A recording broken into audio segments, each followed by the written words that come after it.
The kitchen smelled of cinnamon and regret. Evelyn Harper sat at her worn oak table, her hands wrapped around a chipped mug of chamomile tea. At 70, her fingers bore the weight of years calloused from gardening, wrinkled from time, but steady as ever. The house was quiet, save for the faint hum of the refrigerator and the occasional creak of the floorboards settling into their old age. Much like Evelyn herself. Outside, the November wind rattled the windows, carrying the scent of fallen leaves and the promise of Thanksgiving. A holiday that, for the first time in decades, Evelyn would not host. Her daughter-in-law, Dill short for Delilah, though Evelyn never called her that, had made it clear. "We're doing Thanksgiving at our place this year, Evelyn," Dill had said over the phone. Her voice clipped, like she was reading from a script. "It's time for a change. You don't need to worry about cooking or anything. Just stay home." The words had landed like a slap, sharp and cold, but it was the unspoken implication that stung most. "You're not welcome." Evelyn sipped her tea, the warmth doing little to thaw the ache in her chest. She'd hosted Thanksgiving for 40 years ever since she and her late husband, George, bought this house in the rolling hills of Vermont. The table, now empty, had once groaned under the weight of turkey, stuffing, and laughter. Her 3 children, their spouses, and now her grandchildren had filled this home with chaos and love. But Dill, married to Evelyn's youngest, Tom, had always been different. She was sharp-edged, ambitious, and fiercely independent, qualities Evelyn admired until they were weaponized against her. The phone call had come 2 weeks ago, but the wound was fresh. Evelyn replayed it in her mind, searching for the moment she'd misstepped. Had it been the comment about Dill's store-bought cranberry sauce last year? "Homemade's just got more heart," Evelyn had said, meaning no harm. Or was it the way she'd offered to help with the kids, only to be told, "We've got it under control"? Whatever the spark, Dill's decision to ban her from Thanksgiving felt like a declaration of war.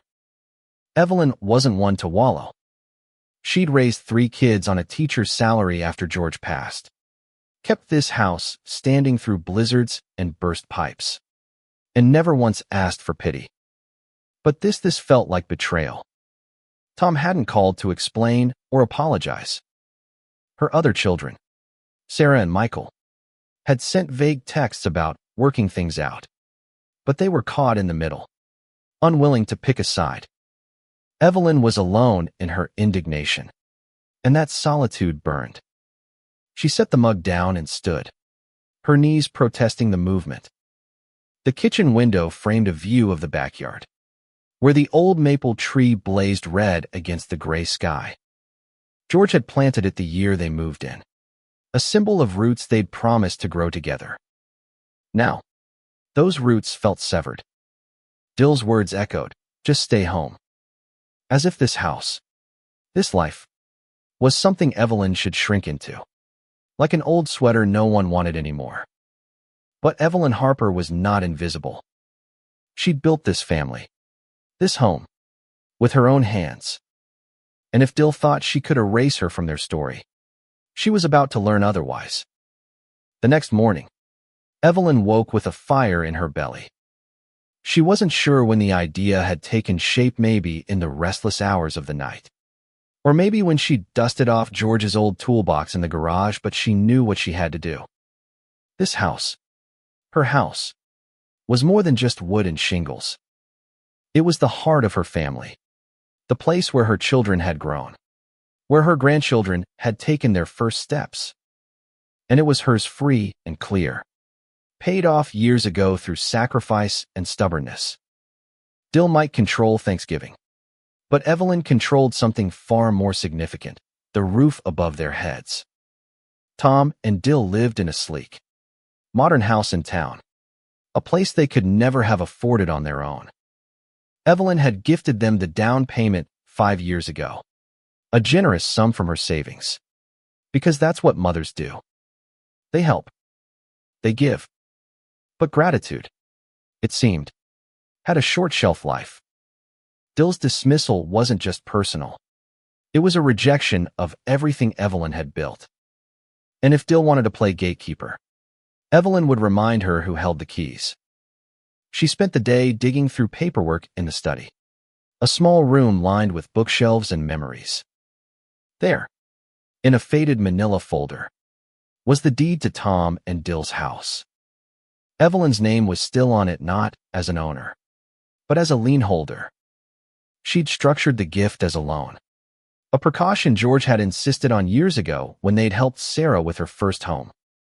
Never give without strings, he'd said, half joking. Evelyn had never intended to pull those strings, but now they felt like a lifeline. By evening, she'd drafted a letter. It was polite but firm, addressed to Tom and Dill, outlining the terms of the loan they'd conveniently forgotten. The down payment wasn't a gift. It was a debt, one they'd promised to repay in small installments over the years. They'd made exactly one payment before Dill declared it unnecessary. Evelyn's pen trembled as she wrote, not from anger, but from the weight of what she was about to do. She wasn't just reclaiming money. She was reclaiming her place in their lives. The letter went out the next day, sent certified mail for good measure. Evelyn didn't expect an immediate response, but she felt lighter, as if she'd shed a layer of shame. She busied herself with small tasks, raking leaves, baking a batch of molasses cookies, calling her friend Ruth to vent. Ruth, a spry 80-year-old with a penchant for gossip, was predictably outraged. "That girl's got no respect," she said, her voice crackling through the phone. "You show her, Ev. You show her what you're made of." Evelyn wasn't sure what she was made of anymore, but she knew it wasn't weakness. She'd survived worse than a snub George's cancer, the lean years when she'd worked 2 jobs, the loneliness of widowhood. This was just another storm, and she'd weather it. A week later, Tom called. His voice was strained, caught between guilt and frustration. "Mom, what's this letter about?" "Dill's freaking out. She says you're trying to take the house." Evelyn let the words hang in the air, her heart pounding. She hadn't expected him to sound so small. "I'm not taking anything, Tom," she said, her voice steady.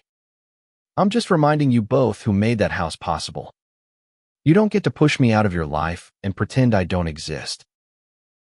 The call ended with promises to talk in person, but Evelyn knew better than to hope for reconciliation.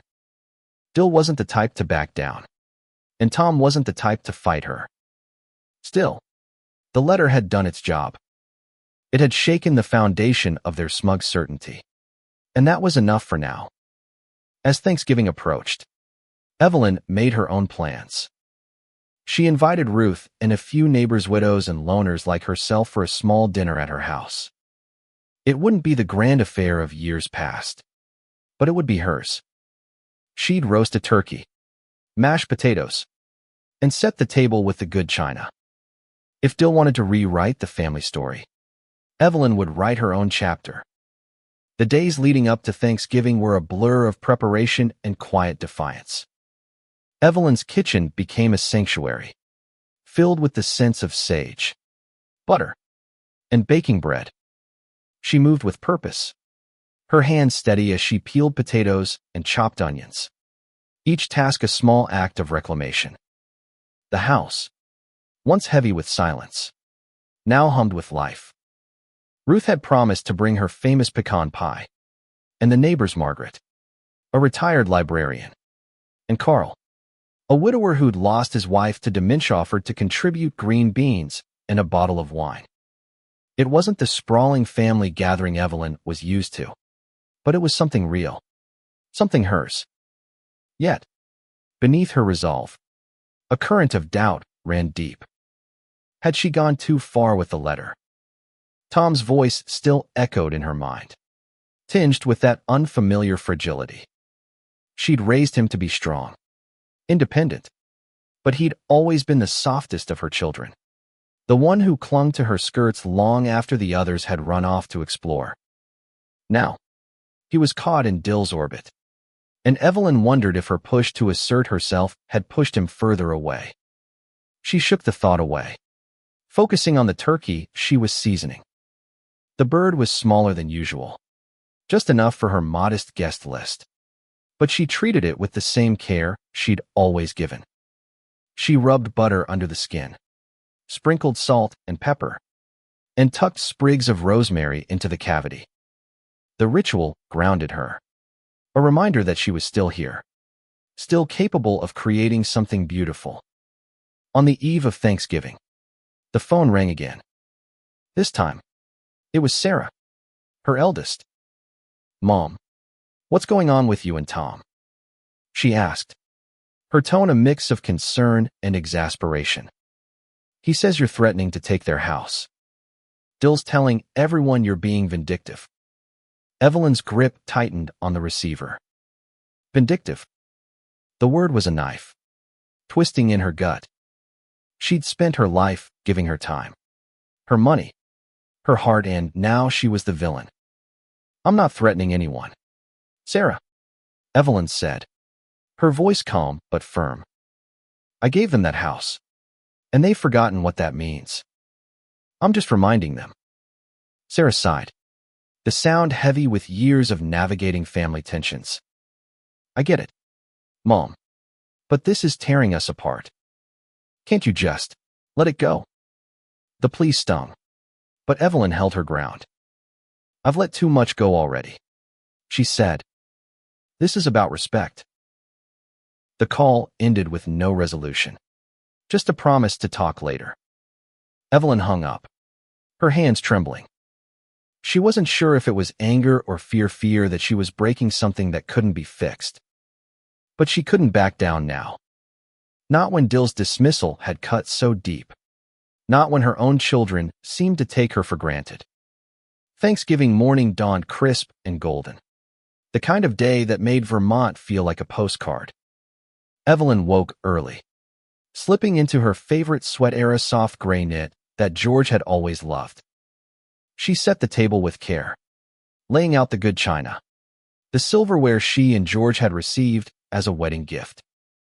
Each piece carried a memory, a story of love and loss, and she arranged them like a quiet rebellion against being forgotten.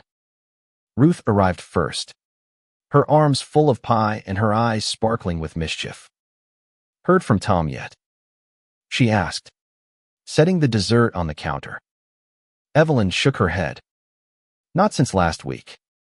He's probably too busy playing peacemaker." Ruth snorted. "Peacemaker? My foot. That boy needs to grow a spine." Evelyn smiled despite herself, grateful for Ruth's unwavering loyalty. Margaret and Carl arrived soon after, their presence filling the house with warmth. They swapped stories over coffee, laughing about old neighborhood scandals and the quirks of small-town life. Evelyn felt a flicker of hope, a reminder that family wasn't just blood, it was the people who showed up, who saw you. As they sat down to dinner, the table felt full, not with bodies, but with connection. The meal was simple but perfect. The turkey was golden, the potatoes creamy, the green beans crisp. Ruth's pie was a triumph, its crust flaky and its filling sweet with a hint of bourbon. They toasted to resilience, to new traditions, and Evelyn felt a weight lift. This was her home, her life, and no one could take that from her. But as the evening wound down, a knock at the door startled her. She opened it to find Tom standing on the porch, his face drawn, his hands shoved deep in his pockets. Behind him, Dill stood with her arms crossed, her expression unreadable. Evelyn's heart lurched, torn between hope and dread. Whatever came next, she knew it would change everything. Tom stepped inside, his boots scuffing the hardwood floor. Dill followed, her heels clicking like a metronome, each step deliberate. Evelyn closed the door behind them, her heart hammering. The warmth of the dinner lingered in the air. But the atmosphere had shifted, heavy with unspoken words. Ruth, Margaret, and Carl exchanged glances, sensing the tension, and quietly excused themselves to the living room with promises to clean up later. Mom, Tom began, his voice low. We need to talk. Evelyn nodded, gesturing to the kitchen table, still cluttered with plates and half-empty wine glasses. She didn't offer them a seat. Not yet. Let them stand. Let them feel the weight of this moment. Dill's eyes darted around the room, taking in the remnants of the meal, the candles flickering on the table. For a moment, Evelyn thought she saw a flicker of regret in Dill's expression, but it vanished as quickly as it came. I got your letter, Tom said, pulling a folded piece of paper from his pocket. It was the certified letter, creased and worn, as if he'd read it a dozen times. You're really calling in the loan. After all this time. His voice cracked, not with anger, but with disbelief, like a child discovering his mother wasn't infallible. Evelyn's resolve wavered, but she held firm. I gave you that house, Tom, she said, her voice steady but soft. I gave you the chance to build a life with Dill, to give my grandchildren a home. But that doesn't mean you get to erase me. You don't get to tell me I'm not welcome at my own family's table. Dill's jaw tightened, and she stepped forward, her voice sharp. This isn't about erasing you, Evelyn. It's about boundaries. We wanted to do Thanksgiving our way, to start our own traditions. You can't just punish us for that. Her words were measured, but there was an edge to them, a challenge. Evelyn met her gaze, unflinching. Boundaries, Evelyn repeated, her voice rising slightly. You didn't set boundaries, Delilah. You shut me out.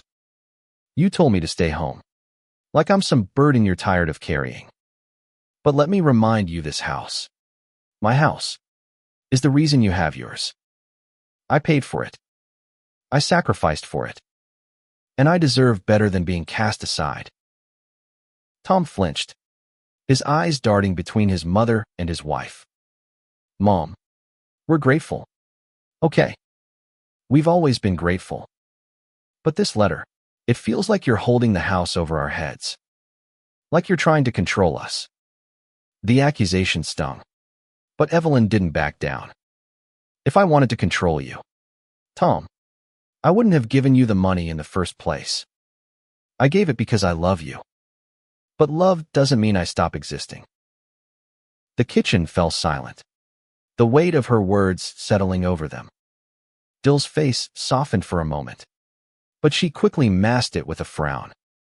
So what do you want, Evelyn? An apology? Money? What's the endgame here? Her tone was pragmatic, almost businesslike, and it grated on Evelyn's nerves. This wasn't a transaction. It was family. I want respect, Evelyn said simply. I want to be seen, not sidelined. I want to know that the years I've poured into this family mean something. Her voice broke on the last word, and she hated herself for it. She wasn't here to beg, but the hurt was raw, undeniable. Tom rubbed the back of his neck, a gesture so like George's that it made Evelyn's chest ache. Mom, I didn't know you felt like this. I thought you were okay with us taking over Thanksgiving. Evelyn shook her head, a bitter laugh escaping her. Okay with being told to stay home. Tom, you're my son. You should know me better than that. Dill shifted, her arms still crossed. This is getting us nowhere, she said, her voice softer now, but still firm. Evelyn, I'm sorry if you felt hurt. That wasn't my intention. But you can't just throw the house in our faces like this. It's not fair. Evelyn raised an eyebrow. Fair? Was it fair when you decided I wasn't welcome at your table? When you didn't even ask how I felt? The argument circled, neither side yielding. Finally, Tom raised his hands, his voice weary. Can we just take a step back? Maybe we can work this out. Come to our place tomorrow.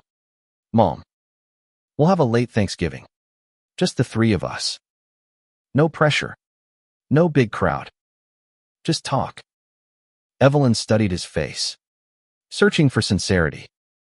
She wanted to believe him, but trust was a fragile thing, and Dill's presence at his side made her wary. I'll think about it, she said at last, her voice guarded. But I'm not promising anything. Tom nodded, and Dill gave a curt nod of her own. They left without another word, the door closing softly behind them. Evelyn stood alone in the kitchen, the echoes of their voices lingering like ghosts. Evelyn didn't sleep that night. She lay in bed, staring at the ceiling, the shadows of the maple tree dancing across the plaster. Tom's offer echoed in her Minda late Thanksgiving. A chance to talk. It was an olive branch, but it felt brittle, conditional. Dill's apology, if it could be called that, had been grudging, a concession rather than a reckoning. Evelyn wanted more than a seat at their table. She wanted to be seen, to be valued. But could she trust them to give her that? By morning, she'd made her decision. She wouldn't go.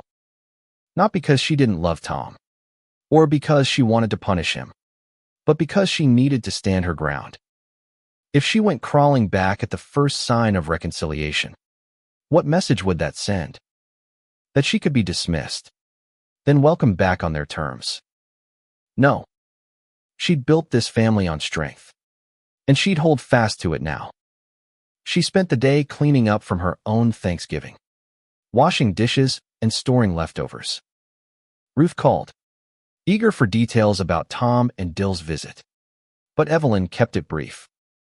They want me to come over tomorrow, she said. I'm not going. Ruth let out a low whistle. You're playing hardball.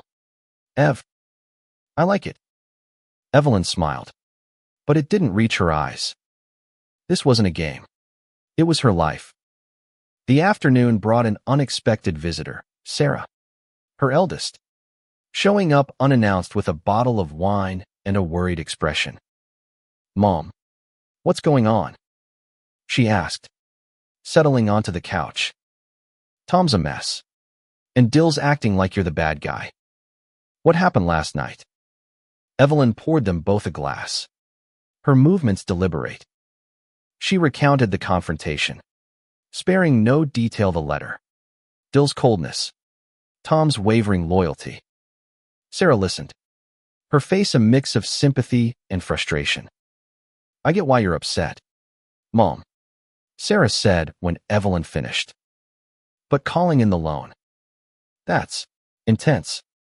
You know how much that house means to them. Evelyn's eyes flashed. And this house means something to me. Sarah, it's not just about money.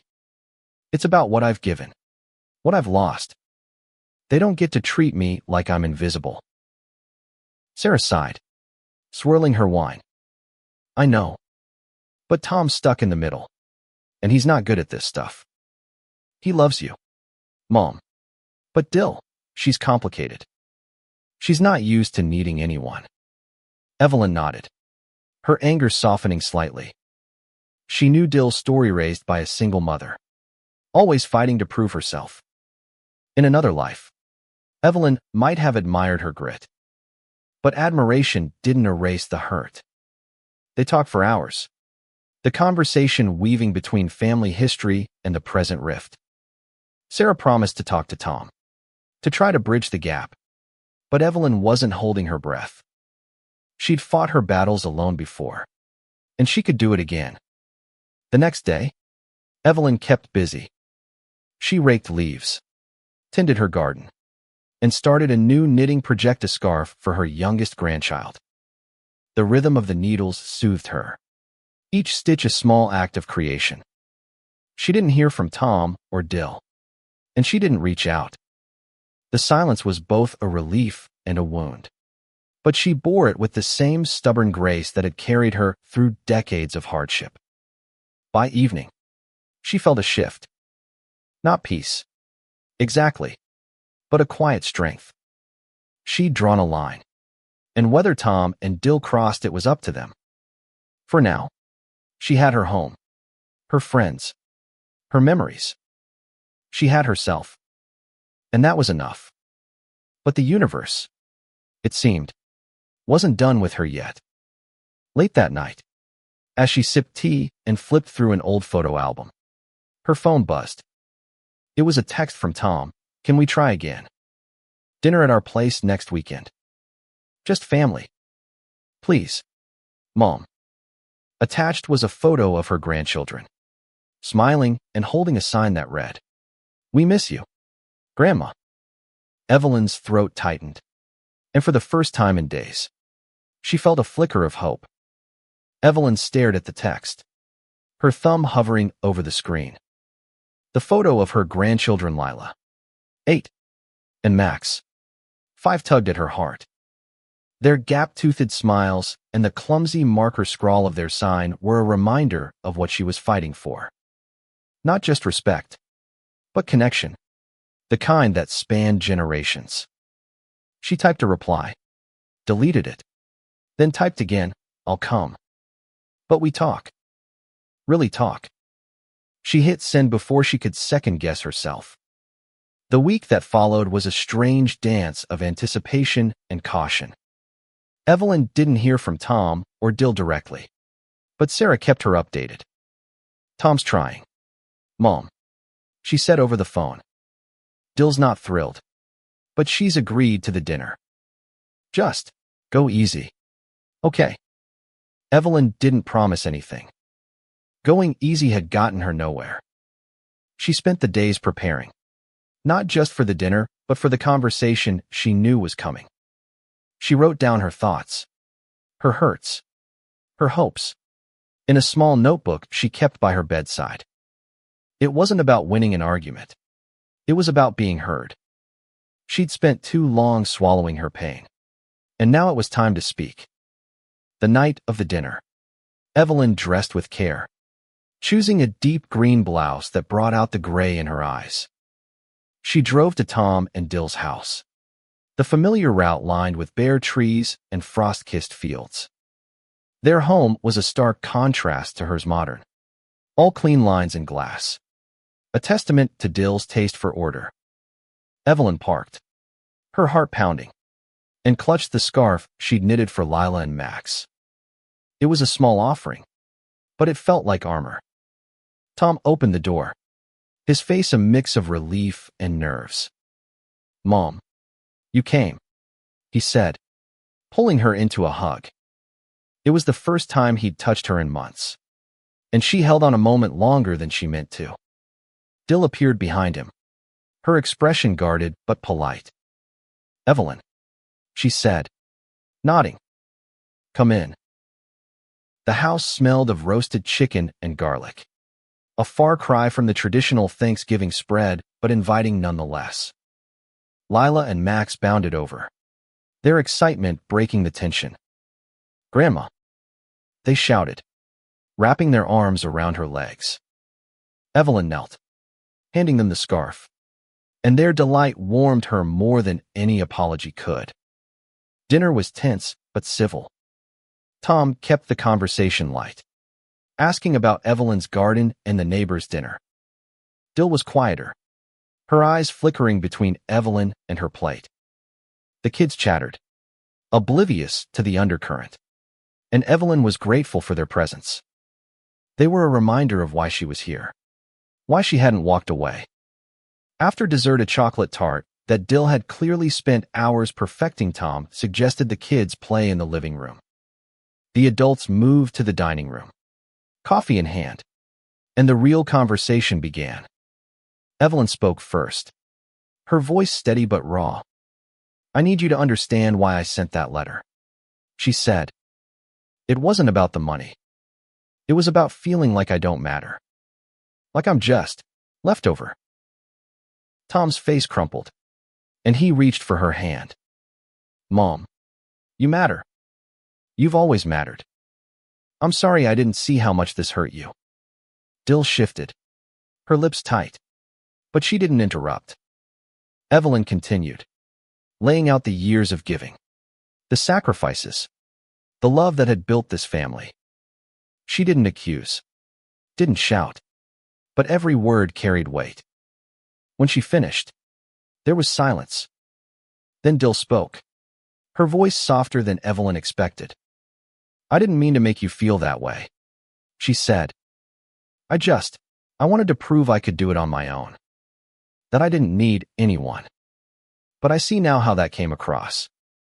It wasn't a full apology, but it was a start. And Evelyn nodded, accepting it for what it was. They talked late into the night, untangling misunderstandings and airing grievances. It wasn't perfect, but it was honest. By the time Evelyn left, she felt lighter, not because everything was fixed, but because she'd been heard. Tom walked her to her car, hugging her again. We'll do better, Mom, he whispered. I promise. The drive home was quiet, the night sky clear and studded with stars. Evelyn's heart was a tangle of hope and caution, but for the first time in weeks, she felt like she could breathe. The dinner hadn't erased the hurt, but it had cracked open a door, one she hadn't realized she'd been knocking on for years. She didn't know if Tom and Dill would keep their promises, but she'd given them something to think about, something to carry. Back at home, she lit a fire in the living room and settled into her armchair. The photo album still open on the coffee table. She flipped through it, lingering on pictures of Thanksgivings past, George carving the turkey, the kids sneaking extra pie, her own smile wide and unburdened. Those days were gone, but they'd shaped her, and she wasn't done shaping the future. The next morning, she woke to a text from Dill. Unexpected and brief, thank you for coming. Let's try again next year. Evelyn stared at the words, a small victory wrapped in caution. She didn't reply right away, letting the message sit, letting herself feel the weight of it. It wasn't everything she wanted, but it was enough for now. She spent the day tending to her garden, pulling weeds and planting bulbs for spring. The earth was cold under her fingers, but it was honest, yielding to her touch. She thought about her grandchildren, about the scarf she'd knitted, about the way Lila's eyes had lit up when she'd wrapped it around her neck. Those moments were her legacy, more enduring than any house, any loan. Ruth stopped by that afternoon, eager for an update. Over tea, Evelyn shared the details of the dinner, the tentative steps toward reconciliation. You did good, Ev, Ruth said, her eyes gleaming. You showed him you're not invisible. Evelyn smiled, the words settling into her bones. She wasn't invisible. She was Evelyn Harper, mother, grandmother, survivor. As winter settled over Vermont, Evelyn found a new rhythm.